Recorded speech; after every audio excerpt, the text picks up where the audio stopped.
Good Friday morning, everyone. I'm Dr. David Wild, Vice President of Performance Improvement. And again, for Dr. Steve Stites, our Chief Medical Officer this morning. Dr. Stites has been taking some time off and sent us a special video message for you all that we'll share at the end of the update today. So stay tuned for that. Yesterday was opening day at the K and a nice Royals win. Lots of interesting and fun facts out of the K yesterday, and Dr. Vincent Key, orthopedic surgeon and head team physician for the Royals, will join us here in just a minute this morning. We'll get to Dr. Key shortly, but first, Dr. Dana Hawkinson, our medical director of infection prevention and control, is here with some numbers. Dana, not related to a Royals win. How did we do yesterday? You know, I think, certainly in the Kansas City area, our numbers are pretty good. You know, I think it's a good benchmark to be under 100 new cases a day, and that's what we've been at for a little while. Certainly low is better. Maybe we can get to that under 75 and under 50 per day. But right now, we're doing good as far as new cases in the Kansas City area, despite in the United States, as you know, cases being up significantly over the past week, 10 days, 2 weeks. But here at the health system, we have 26 total patients, 10 acute infections, 5 are in the ICU and 1 on the ventilator. We still have 16 in that recovery period. So still not doing bad. Hays has 1 active and 1 in that recovery phase as well.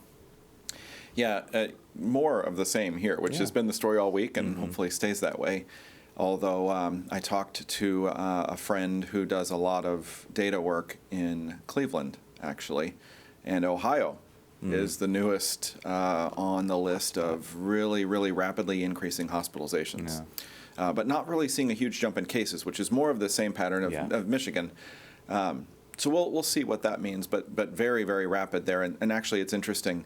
One of the interventions that Ohio is planning is opening widely to any college student who wants vaccine starting today, I think, or tomorrow, just in an effort to address what might be part of the driver there. But reminders that things are sort of very local, that we're not seeing much in the way of change here in the metro or in Kansas just yet, but we also don't believe we're immune from those risks. And we also know that every day we're seeing more and more in the way of variants in what we're hearing from our partners and friends across the state, what we know is coming out of the state lab and sequencing. So and again, I think really right now it still continues to be a behavioral type disease. Certainly we are trying to vaccinate our way out of it, but even yesterday walking down the plaza, people were sitting out on patios and still wearing masks out there as well. So I think the behavior has improved significantly compared to 6 months ago and 9 months ago, and that's a good thing. And we just want to keep everybody healthy because as it is getting warmer, we want to continue to be able to get out and be with our friends and family in those social situations. All right. Well, before we jump into our questions and discussion today, are there any reporter questions this morning? Sure. I have a couple. Cody with Channel 9. Good morning, everyone. Good morning, Cody. Hey. And Dr. Hawkinson just kind of mentioned this a little bit, and talking about behavior improving significantly. Easter is this weekend. It's the second Easter in the pandemic, but things are very different now than they were a year ago. I'm curious your thoughts on just celebrations, your concerns about cases rising, and should people take the same precautions as they did, let's say, around Christmas or those holidays? Can they adjust a bit now because of vaccinations? What do you think about that? Yeah, so I think we do have some information on vaccinated folks that they can spend time with folks that live in other households, one other household, as long as the unvaccinated people are not at high risk of severe disease. So that, I think, is really the only change that I would recommend at this time. Otherwise, everything else will be as we know, as we knew last year, what you should do. Yeah, and we have gotten a lot of questions about this. I think as grandparents or other loved ones being able to see grandchildren and other family members, as far as in the guidance, it's going to be a lot better this year than it was last year. But again, take care and understand the guidance is one other household if they are not fully vaccinated. But hopefully there will be, you're going to be able to hug your grandchildren and have a nice meal, do those things. Certainly continue to take other measures, though. But if you are vaccinated, I think it is more of a glimmer of light this year compared to last year for sure. Yeah, and I think, right, for those that aren't vaccinated, because that really is the sort of the distinction now, for those that aren't vaccinated, remember the level of disease transmission in the community is still significantly higher than it was this time last year. And, every time we say that, there are some questions about, were we testing the same way last year, those sorts of things. And right, we did have to build a testing mechanism. We weren't testing as much last April as we are this April 1st. And so that's very true, but it's not a 4 or 5 times issue. So disease transmission is out there, and it's real. And we'll have to continue to manage to some degree until we get really everyone in your bubble, in your family unit, whatever it is, vaccinated. So for those that aren't, please do remember those things that we started talking about last year and have been since then remain very, very important for you and your family as we enter Easter. Yeah. It's definitely different than Christmas now that there are so many people vaccinated. Yeah. Thanks. My second question has to do with something that just actually came down about an hour ago. The KC Auto Show was just canceled for the year. Several automakers pulled out because of the pandemic concerns. This was an event that was supposed to take place inside Bartle Hall. They tried to move it outside, move it from March to mid-June. But it got me thinking, this is not the first June event in our area that's being called off. So from what you're seeing, is June too early to start holding larger events like this? When, from what you're seeing, will it be okay? A lot of people are wondering. Crystal ball questions. Well, I guess first, is June too early to be having a big indoor event? And I think, in reality, the answer to that is probably still yes. Based on what we know today. April 1st, June probably is still too early. We won't be at 60 or 70 or 80% of the population fully vaccinated then, and that probably is fair to say we're going to do a large in-person gathering, even with physical distancing and masks, right? We know that sometimes those things are challenging. Yeah, I would agree. I mean, I think the conservative medical and public health answer is just what you said. We would all like to have been able to be in those large indoor gatherings, and we know that that's important for a lot of people and businesses and employment. But right now, I think that the conservative answer is, it's a little bit still too early. But I think we are making strides towards being able to do that next year. We are making strides toward that and getting towards normalcy every day with vaccinations. And again, hopefully we can continue to decrease the amount of infections spread throughout the community, although it is still high, as David had talked about. It is still there. So we want to just continue to make sure that we are edging towards normalcy and edging towards things that we were doing in 2019 rather than 2020. We are getting there, but I think right now it's just a little bit still too early. All right. Any other reporter questions this morning? Okay. Well, Dr. Key is with us. Dr. Key, an exciting opening day yesterday. From your perspective, though, how did things go for the team and for the fans in the stadium? I can say unequivocally it was a long opening day, but it was good. Our first inning didn't go very well. Brad Keller gave up about 5 runs. But then we came back and scored 5. So when we were looking at the 4th inning, we were sitting there saying usually games last about 2 hours 15, 2 hours and 30 minutes. And we were sitting at 2 hours and 15 minutes in the 4th inning. So we were looking at about a 4.5 hour game. But overall, I think we did well. And I think that the fans got to see some of our new players. And a lot of our new players did well. Micah Taylor threw out 2 at home plate, hit a home run. Kyle Isbell played well. So, and my boy Wade Davis closed the door in the 9th. And so I think we were doing okay for the first game. Yeah, a great blast from the past for Greg Holland to hand off to Wade Davis for his first Royal save, I think, in 5 years or 6 years. I can't remember. It would have been 16, I guess, probably. Definitely felt good. You talked. It was funny in the clubhouse. I looked at Wade and I said, "Nice job," and he just looked at me and he winked. He said, "I'm back." So I know I call him the cyborg. So when Cyborg says that, I think we're going to be good for the rest of the season. Yeah, it was impressive to see the response to a first inning that didn't go as first half of a first inning that didn't go as we really wanted with Keller on the mound, but come out and really score 5 and get right back in it. And then, as you mentioned, Kyle Isbell, RBI for his first at bat, a bunch of good things. I think a team or franchise record for runs scored as well. I mean, just Most runs. Yeah, lots of interesting and exciting things yesterday. As we think about the difference between this year and last year, I mean, opening day last year, COVID had just really hit, and the league was working on how to handle this, the pandemic and keeping players safe. Compared to this season and what we know, what's different about that plan this year for MLB, for the Royals, and even for fans at the K? Well, first of all, for the fans, obviously we're able to have fans, which is great. And I know the players really appreciate it, the organization, and they really play for the fans.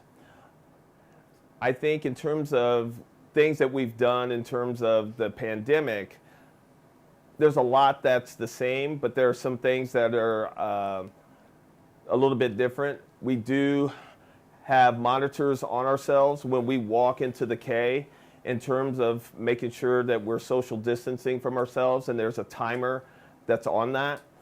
There are actually some teams that are actually starting to get vaccinated. So I think that that's another thing for the season that these guys they're going to be looking at with each individual team. Mm-hmm. Mm-hmm. Last time I think you were here with us, number one, you were in Arizona. Number two, there was a lot of sun in your eyes. Very different today. I think you're in the Indian Creek campus, so you've been doing a little bit of work. Right. We were talking then about the things that were different at spring training this year, right? Not having the minor league players, for example, there at the same time. Using both clubhouses, some more weight training outside or strength training outside. What of those things are able to be translated into the day-to-day for the regular season here? It's about the same thing. Is that we're doing a lot outside. We're still doing some things inside, but when we're doing them inside, obviously we're social distancing, we're masking up. But we're trying to do as much as we can in terms of their workouts outside. Great.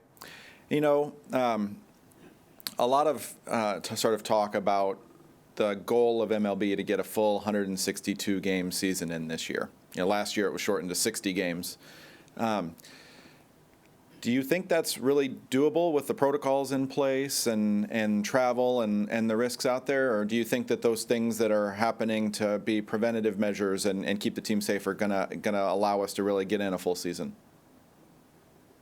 I think we'll be able to get in the full season. I'm not naive enough to think that we may not have some hiccups. I know the Nationals had 5 players who were out for contact tracing. So there may be some hiccups here and there. But I think that we have good protocols in place. The Medical Advisory Committee for Major League Baseball, which I'm a part of, I think we've done a really good job of communicating with Commissioner Manfred, with the owners, with the player representatives, to put in a good infrastructure to be able to get through a season. And I think, again, knowledge is king. We know that we can really look at things and analyze things, and the protocols are in place. So I think we'll get through 162. If not, it may be a game or two short.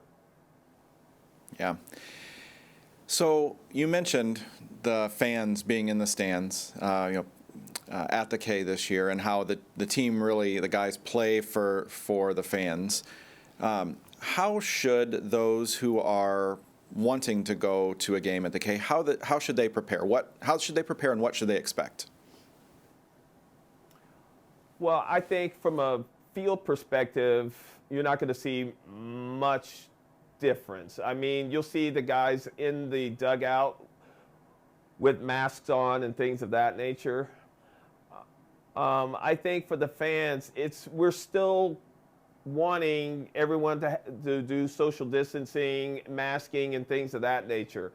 So the things that we do out in society should translate to the K. I don't think that there should be much of a difference, if any difference.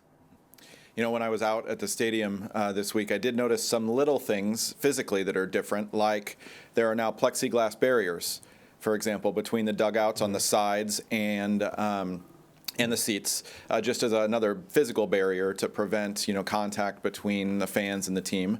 In the Diamond Club, there were some dividers between tables to sort of section off areas so that you were able to physically distance well. And I think the number yesterday was around 10,000 in the stands, so around a quarter Correct. or so of the capacity. So all things really intended to make it easier to do all of the right things when you're there enjoying the game. Correct. And I think that's the thing, is that we're admitting about 10,000 fans. I'm not a big baller like you, Dave. I don't get down to the Diamond Club, or the Crown Cup, but it's, but I did look at the plexiglass, and I think that those things, again, are mitigating things that we can do to keep everyone safe. I think that's true. I'm fairly certain, though, your pass gets you access to a few places that mine doesn't, so maybe that's a fair trade-off. Right. There you go. One other thing about the fans, an important part of our relationship with the Royals is the fact that we also provide fan care for those who need it in the stands or while they're at the K. How is that being handled this year, and what's different about how we're providing care for those that need it while they're there at the park? Well, the thing is, we do have areas and first aid stations all around the K that are manned by our good folks at the health system. I think that obviously those individuals providing care are doing the things in terms of the PPE and things of that nature for the fans. So I think that in that regard, I don't think there's not a huge difference. Less fans mean that they can probably get to patients or people a little bit quicker just because of the volume. Mm-hmm. I think that's all true. And, I remember the first time that I actually got to see our the primary first aid station there, sort of on the first base side by the team store. And we really have the ability to provide emergency care for just about anything that may happen there, whether it's, I tripped and fell and scraped a knee, to, more serious things, maybe questions about heart attacks or otherwise. We really have the ability to manage anything that happens until EMS can arrive. And I think I didn't realize that, and probably many don't, but that's the sort of commitment that we've made in our partnership with the Royals, and I think it shows in every way, right? To the team, to the players, to the fans. So. Yeah, it's about comprehensive care, and to some degree trying to bring the health system to the stadium. So I think that we've done a really, really good job in terms of being able to provide care to the fans. Yeah. All right. Well, Jessica, let's jump to some questions from the community this morning. Okay, our first one is for Dr. Key. Heidi wants to know, have the Royals been or starting to get vaccinated? Yes. We have had some players that have been vaccinated. The one thing about being on the state line, obviously, is Missouri and Kansas, and their dates are a little bit different. So staff and players who live on the Kansas side have been afforded the opportunity to be vaccinated, and some have. And I think, right, Dr. Key, the Missouri date is the 9th of April, so a week from today. Correct. Where sort of anyone without risk factors is eligible for vaccination. And we expect that would be around the time that the Missouri players, coaches, staff, those that live on the Missouri side, would sort of progress into vaccination if they wanted it. Correct. And so on the 9th, that's a week from today, we will be on the road. So I think we're maybe shooting for the 12th, when the guys are coming off the road, that they be able to be vaccinated. Yeah. Okay, so this is a topic that's coming up today with several people. So Ashley, Sally, Jennifer, and Susan all have the same question, really. I am extremely concerned what has happened in Topeka, Kansas. Lawmakers have voted to overturn the governor's mask mandate and have left it up to local entities and businesses to adopt a mask mandate. Counties like Sedgwick County are not requiring a mask mandate, and Blue Valley School District is now reconsidering theirs. Can you please speak on this issue? What should parents do if schools are preventing wearing a mask? Well, let me start maybe with the first topic before we get to the schools. Regardless of whether there is a mandate from any government entity at any jurisdiction, we know that it's very possible for people to do the right thing, if you will, right, to wear masks, especially in environments where other mitigation strategies really aren't able to be followed 100%. And you don't need the government to tell you you must do the right thing to do the right thing.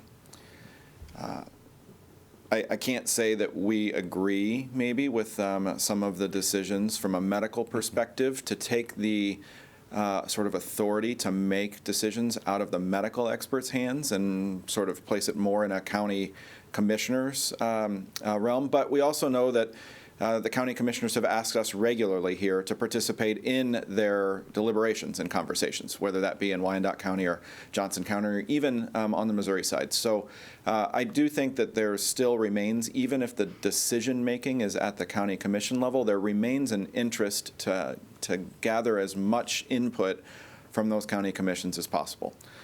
As far as what's happening in areas that we're not as regularly in contact, whether that be in Sedgwick County or other counties throughout the state of Kansas. It's a little harder for me to comment specifically, but again, you can still do the right thing. As far as schools go, my first thought, and I know, Lance, you've spent a lot of time, and our infection prevention team has really spent a lot of time providing guidance to school districts.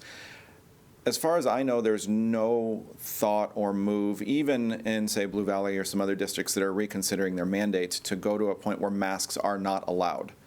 That I think we would be very, very much or very loudly opposed to. That doesn't make sense. But as far as school districts making their own decisions, I think they too have reached out a lot for guidance.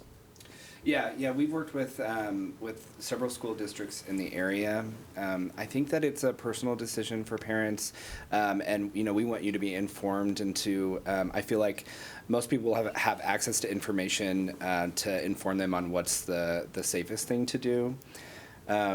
There is good information, pretty great studies from the CDC to show that when schools do practice our infection control basics, such as masking, bubbles, things like that, they can function in person safely.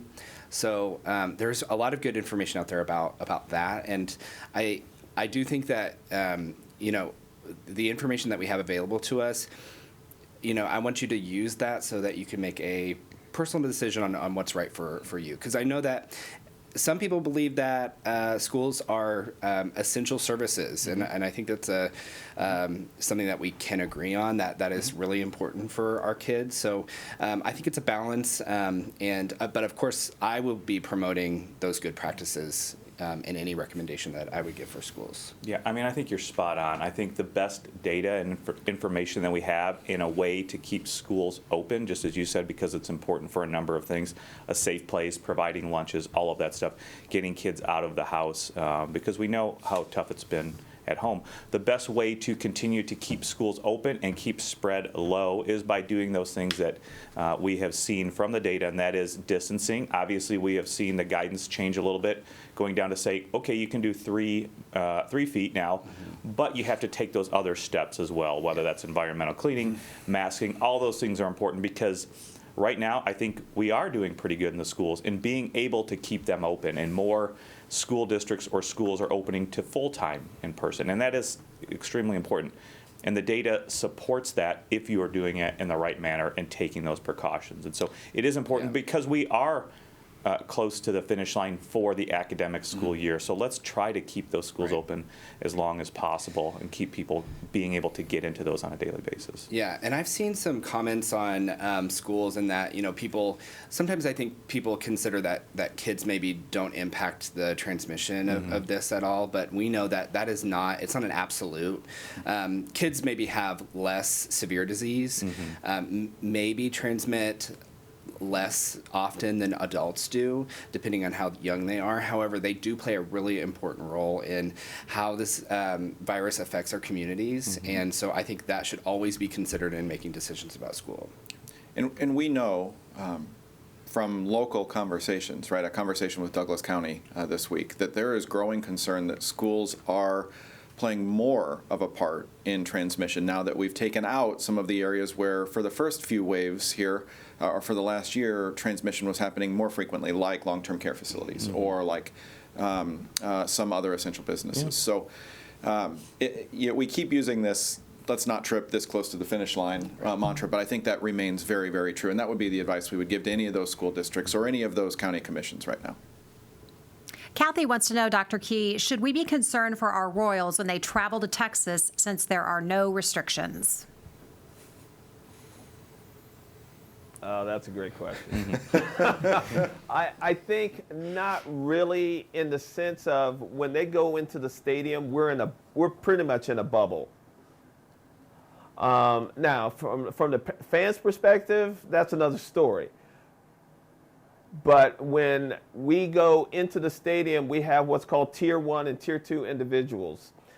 And those individuals are the only ones allowed around the players and in the clubhouse. So I don't think that our relative risk will go up. I can't say they'll go up dramatically, obviously, but I don't think they'll really go up given the fact that we're pretty much in a bubble on the road, in the hotel, and in the ballpark.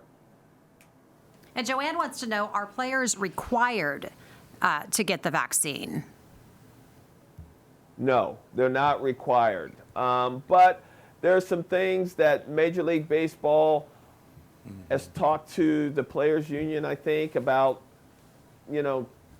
things that I'll just put it like this. Major League Baseball is wanting these players to get vaccinated, I think. But again, it's the player's choice whether or not they want to get vaccinated. But I think it's the main thing is talking to the players and explaining to them the pros and the cons of getting vaccinated, and then letting them make the decision for themselves. Okay, so let's get to the first of our Friday questions. Anyone know any repercussions if you accidentally get the Pfizer second dose and the Moderna first dose? Yeah, so I don't think that there's any concern for negative impacts of that at this point. Of course, we want it's definitely recommended to follow manufacturer recommendations, get the 2 doses of the correct vaccine. But it's similar technology in both of those, so I don't think we would anticipate any major negative effects from that. Yeah. I don't know of any published case studies about people that did get mixed dosing in that sense, but we know that the guidance is you should not mix the dosing. If you got one brand for your first dose, get your second brand. However, if in extenuating circumstances that was not able to happen, that is okay, but it is not a common practice. So that's the guidance from the CDC. Georgianne said that she got her shot about 72 hours ago, the Moderna. She says she has no symptoms at all. Could symptoms be delayed? Is the vaccine working? Yeah, so it is really common to have no symptoms after the vaccine. It's also really common to have those symptoms that we would expect, such as a low-grade fever, maybe feeling a little tired. It's important to think about, if you've been exposed to the virus before, your body may work a little differently with the vaccine, but we know that regardless of your response after the vaccine, it really doesn't change any of the evidence to show that it's super effective at keeping you safe from SARS-CoV-2. Yeah, and I think we have seen reports of delayed. Most people are not going to have those delayed reactions, but we've seen delayed reactions, especially at the injection site, up to a week later, where people can get some inflammation and discomfort. So it's not unknown, and again, it has been reported. So. We've spent zero time with our grandchildren indoors since the pandemic began. After we are fully vaccinated, can we have the grandkids inside without masks? They're 6 and 3. Yeah, so kind of what we talked about before, following the CDC's recommendations for fully vaccinated folks. Importantly, fully vaccinated is 2 weeks after your second dose of Moderna or Pfizer, or 2 weeks after your first and only dose of J&J.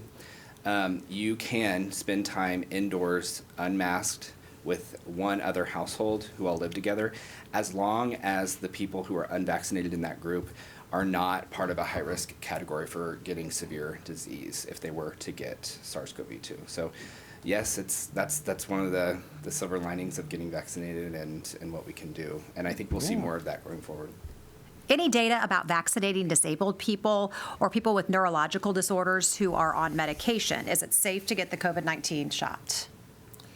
I think the simplest answer there, right, is that the only absolute contraindication to receiving the vaccines from any of these manufacturers is if you've had an anaphylactic reaction to the vaccine itself or to one of its components. And I think that the question then becomes, is there a reason based on the medication you're taking, is there a reason to consider a specific timing?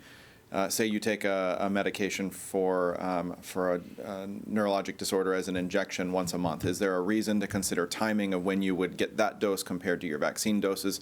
Those questions are best answered by your individual provider. But the evidence now is all that it's safe regardless of what your chronic disease may be.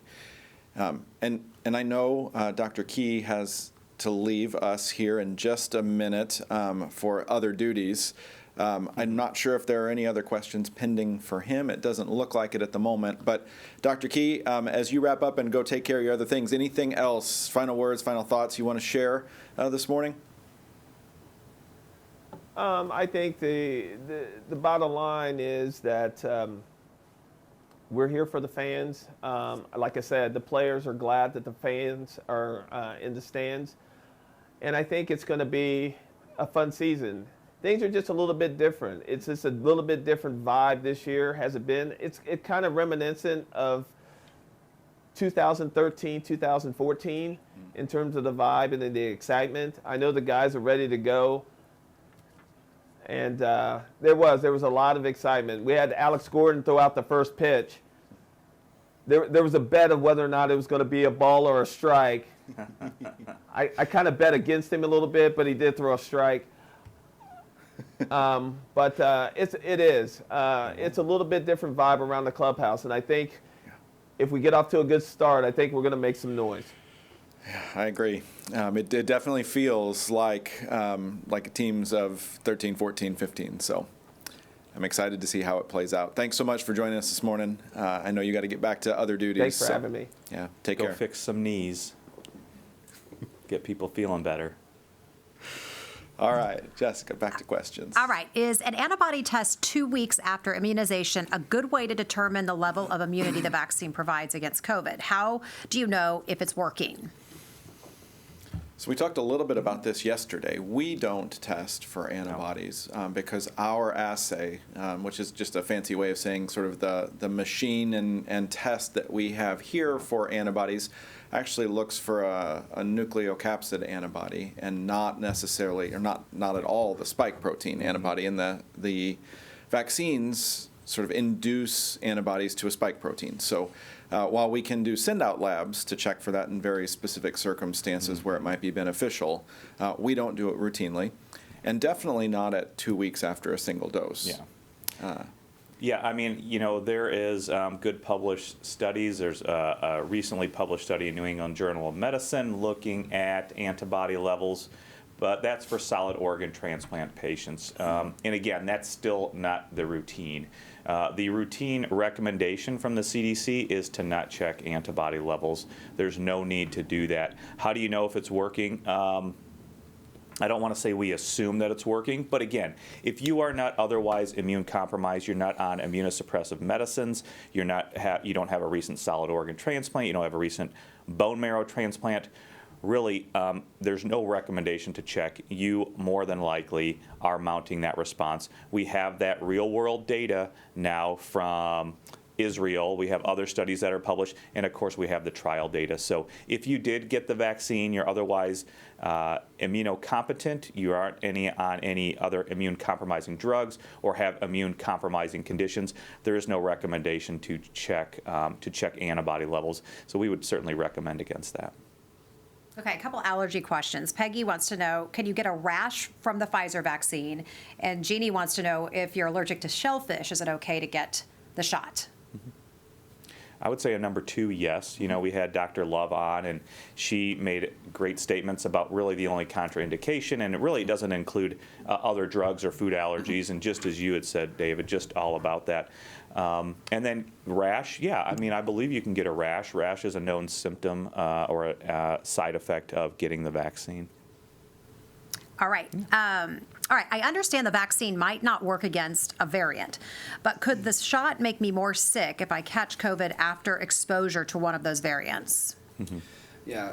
So I think we're getting a lot of these questions around, you know, what would happen to me if I take the shot or, around exposure, and even to one of the variants. I would say that really should not impact your decision to get a vaccine. We really wouldn't anticipate any major changes to the way that you respond to the vaccine, so I don't think that should change that. And around the variants, I think, you know, we do have good data that some of the variants we have concern for, the vaccine may do better than what we initially thought. You know, you can look at when the vaccines were studied and where they were studied. Mm-hmm. Johnson & Johnson, that is really key for this, because that vaccine was rolled out and studied in South Africa, where one of the major variants was in about 90% of the people there, and it was very effective, just like we know it today. So I think scientists are keeping an eye on the variants, and it's definitely something we should consider, but the vaccines as we know it are still super effective at all of the variants that we're seeing around our communities. Yeah. Did you want to say something? Well, I was only going to say, as far as the question of, you know, could getting a shot, could one of the existing vaccines, could that in some way create a scenario where a natural infection with a variant would be more severe? I don't think we can even really point a mechanism physiologically by which that would be possible.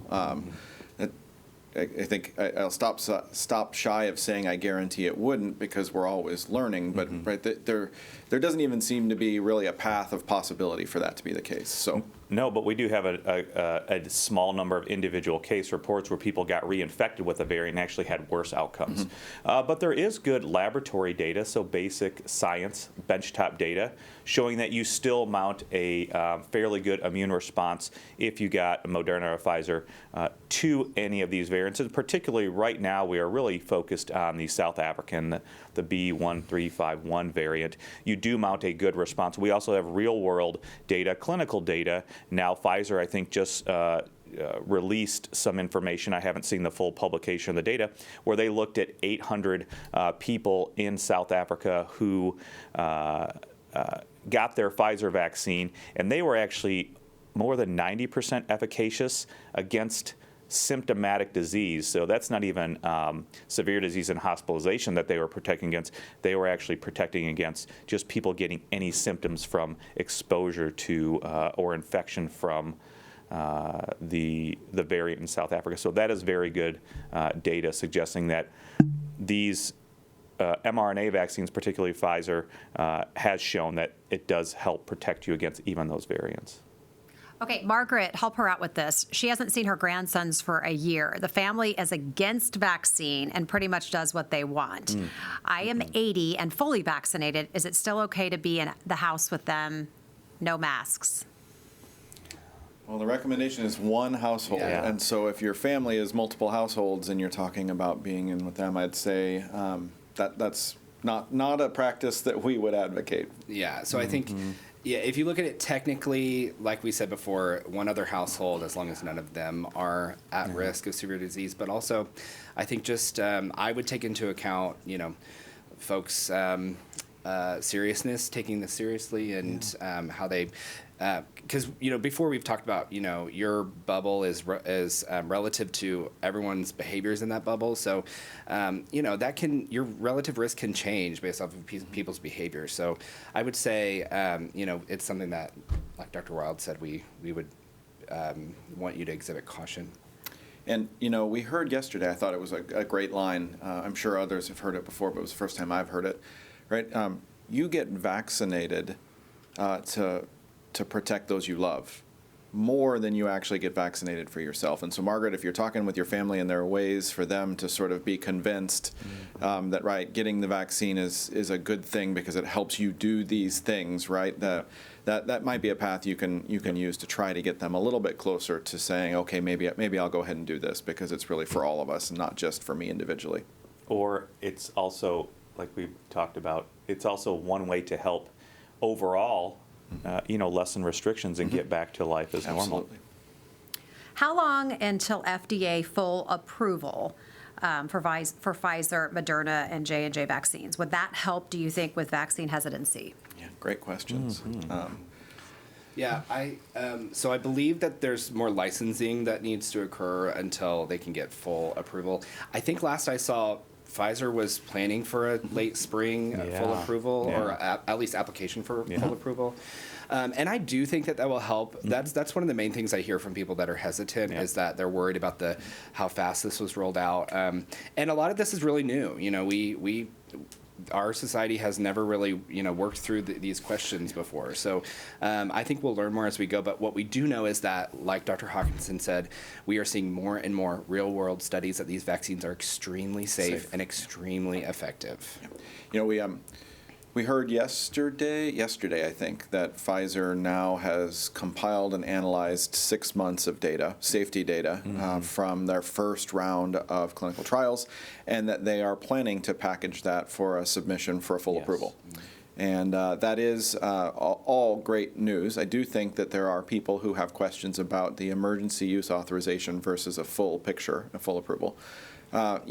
Even in those conversations, I think it's important for us to realize there are a couple of reasons why this is faster than normal, maybe 3 or 4 reasons, but 2 major ones. Number one is that a lot of sort of the red tape around how you submit for approval and how you get to this point of bringing to market, just that sort of bureaucracy was eliminated, making the process faster. And the second thing, of course, is that we've talked about it, but the vector, the technology for the mRNA vaccines has sort of been ready and ready for us when we had a need, because we didn't need it after SARS or MERS, where it was really developed. So it's been around for a decade or more, and the fact that we didn't have to develop anything new, just plug in sort of this mRNA, led to a pretty rapid deployment, which is not any corners being cut, right? This is not that. That's not how we got here more quickly. And so for anyone who's a little bit worried, right, it's actually the fact that we cut out some of the bureaucracy and made it easier. But I think to your point, as one of our meetings that we had early this morning, that you said, this is why we have data safety and monitoring boards, DSMBs. We have seen pauses during this process for various companies, and that's what those independent review boards do, is look for safety concerns. You mentioned that earlier this morning. So that is another important thing, is safety was of the utmost importance during these expedited trials and processes. Johnson & Johnson has stopped vaccine production after 15 million of doses were ruined in a manufacturing error. How does this impact the vaccine supply chain here and for planning for clinics? Yeah, I'll tackle this and then ask for some help from my friends. But first of all, we've been receiving very, very little Johnson & Johnson. So there's really no impact on our clinic volume or inventory or supply from that. On the Kansas side, there hasn't been much J&J coming into the state. On the Missouri side, all of the J&J that has been coming into the state for the last several weeks, those doses have actually been sort of dedicated by the state for the National Guard, just as a way to get a single dose into those that may be deployed, helping COVID response across the state or really anywhere they're deployed. And so there haven't been community J&J doses, so it shouldn't really impact anyone's inventory from the sense of a publicly available vaccine clinic supply or inventory. As far as what sort of happened yesterday or what came out yesterday around the J&J. So there are a couple of points of clarity that I think are important. Number one, it wasn't actually doses that were involved in this conversation. It was a contract manufacturing plant for J&J that makes raw materials, or think of it as subunits for the vaccine before J&J actually makes the vaccine. What happened was a group of those 15 million subunits didn't pass a quality check. One of the exact safety mechanisms that is in place in the manufacturing process to make sure that there are no challenges, hiccups, problems with vaccine that eventually gets out into the supply chain. And so this is everything that we would hope to have working for safety checks and controls, working exactly as they are designed. And I think the best parallel, someone reminded me yesterday in this story, is, sort of consider for a minute, if you eat Doritos have batches that get pulled off of the line every day because they don't meet a quality control standard. That doesn't keep you from eating the Doritos. And so, Lance is giggling here. Someone said that, and I was like, that is about as plain as I think you can make it, right? This is exactly how it's supposed to work. It happens for almost every product that we consume or use on a daily basis that is manufactured, right, through a process that's not sort of a custom handmade thing. And so this is good, actually, at the end of the day. Of course, we would prefer to have those subunits available for vaccines, but given the alternative, right, this is exactly what we would want to happen if something doesn't pass a quality control check. And I don't really know what the quality control check was, so we don't even really know if there was potential harm from it if it hadn't been caught. But either way, it's exactly how we wanted it to happen. I would probably still eat the bad Doritos. Yeah. That'd probably still be pretty darn good. Okay, so when you say, explain this, because I get this question a lot. When you say a shot is 90% or more effective, does that mean 90% against catching COVID or 90% against getting severe COVID symptoms? And if I catch COVID-19 after being vaccinated, can I still spread it? Yeah, I mean, the answer to the first question is yes. I think you have to define what efficacy is, and what are you looking at? Are you looking at asymptomatic disease, where people get the disease but have no symptoms? Of course, in something like that, you're going to have to testing on a frequent basis, daily or every other day, looking at PCR to really look to see if they're replicating the virus.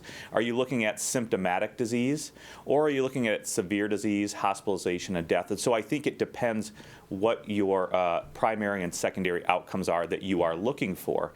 I mentioned Pfizer a couple of questions ago.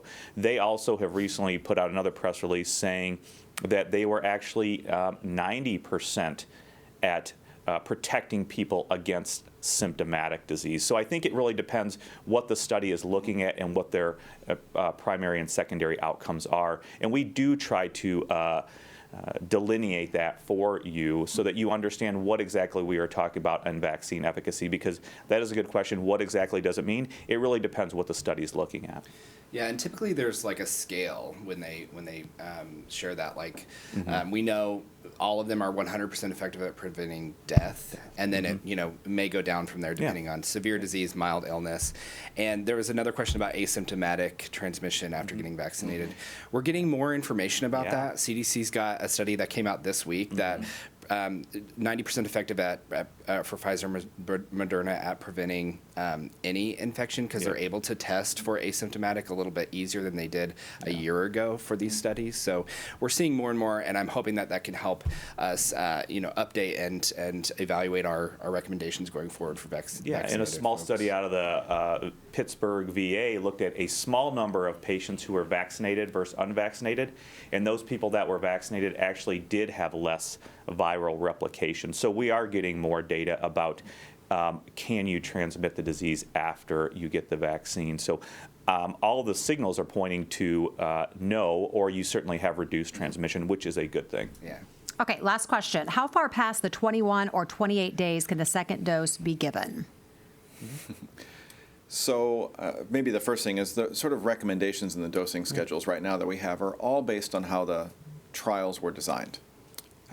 So that's really why there's a recommendation. I think our practice in our clinics is without sort of going through some exception. It's up to 4 days before and 4 days after your 21 or 28 day window.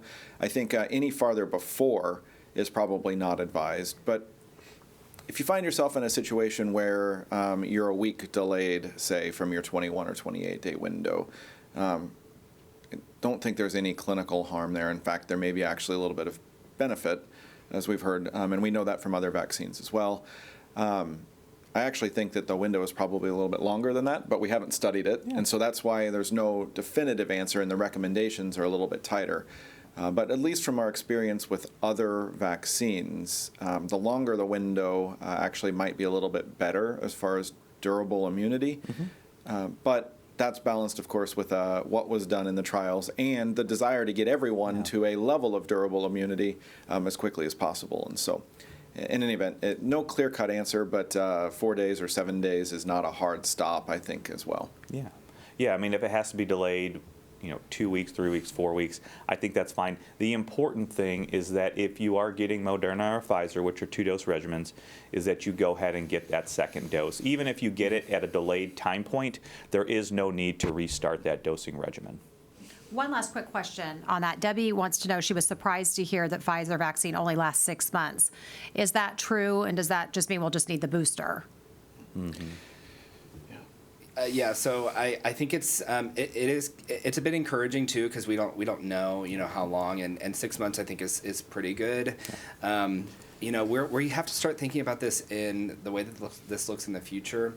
We may see that we'll have to update some of our vaccines going forward based off of variants, booster shots, things like that. So I think what we know now is really good for us to help curve this a bit. So it's encouraging, but I think we need to get in the mindset that this may be, kind of long term as we go forward. Yeah, I would just like to make a correction to that question, though. It doesn't only last 6 months. Right. Your immunity does not only last 6 months. From the patients they've studied, they have shown that you have durable immunity to that time frame. Of course, it's difficult to get further than that because the vaccines haven't been around that long. I expect you're still going to have some very good immune response at that 9-month mark, possibly at that 12-month mark as well. And again, remember, the immune system is based on memory. So even though if you do have lower levels of circulating antibodies, which is right now the proxy that we're looking at to judge immune response, you still have circulating memory B cells. You have T cells that are memory T cells as well, that should you encounter that virus again, you already have those populations that can then expand and create a quicker immune response than the first time you saw the infection or the first time you saw the vaccine as well. So I think we just want to say it doesn't only last 6 months. We have good evidence that you continue to have a strong, robust immune response at that 6-month mark. And an immune response is not just antibodies. That's Correct. What you're saying, right? Yeah, absolutely. Well, thanks for a week full of incredible questions and great guests again. As we look forward to next week on Monday, Dr. Gregory Polland, director of Mayo Clinic's Vaccine Research Group, and his daughter Caroline teamed up on COVID-19 research that identify why and how we think the way we do when it comes to vaccinations, masks, and testing. They'll explain a bit about how they did their research, how they designed it, and why the results are important at this stage in the pandemic. As we wrap up today, Lance, any final thoughts?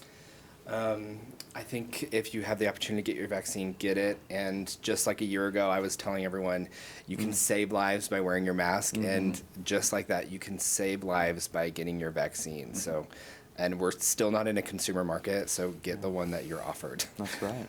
Yes. Dana? Yeah, this weekend is a very big weekend for Christians and Catholics. And if we look back a year ago to where we are today, we have made great strides in things that we are able to do. We are now, and this is for anybody, especially we've gone through the vaccination guidance and what we can do. We can more easily meet with friends and family and loved ones under that guidance of vaccinated versus unvaccinated people. So we are getting there. It is taking time, but more and more, we are getting more vaccine shipments. It's opened up to more people. We are getting to more normalcy. It's just we are doing well as far as infections go in the Kansas City area. We can still do better. We know that people are doing the right things, and hopefully when we look back a year from now, it's going to be vastly different than it is right now. But it is a lot better than it was 1 year ago.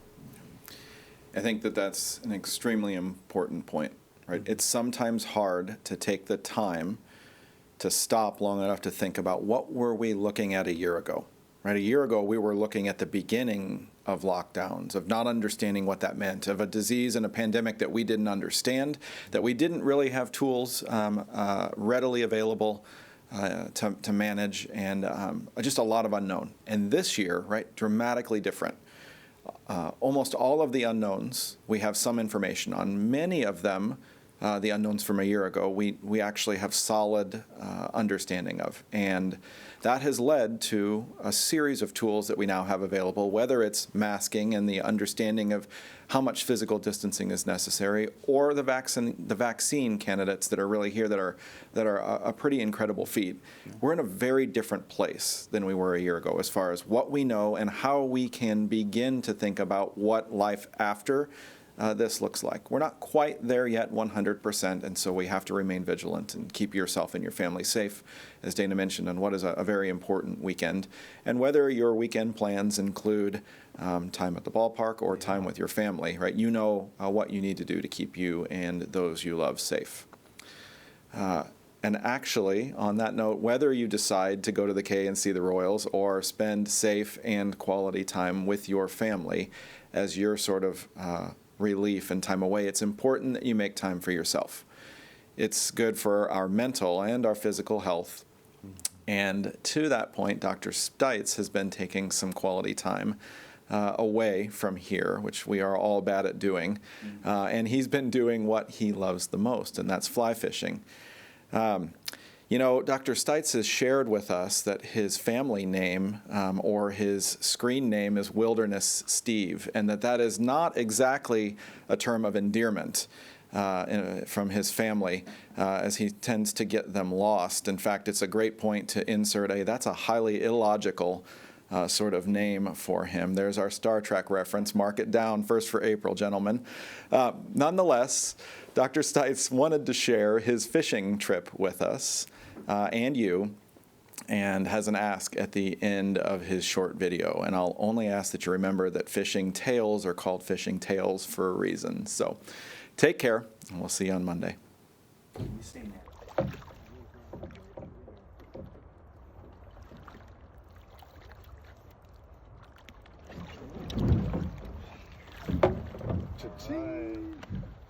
Yeah, buddy. Remember, get your shot so you can stay safe out here and you can have fun out here. Cha-ching! Breathe the nice air. The best. Trout fishing in the Rockies. Way to go, Hartford. Hey, Woody. The closer. Top rod. Stites. Top guy, Hartford. Rinse and repeat.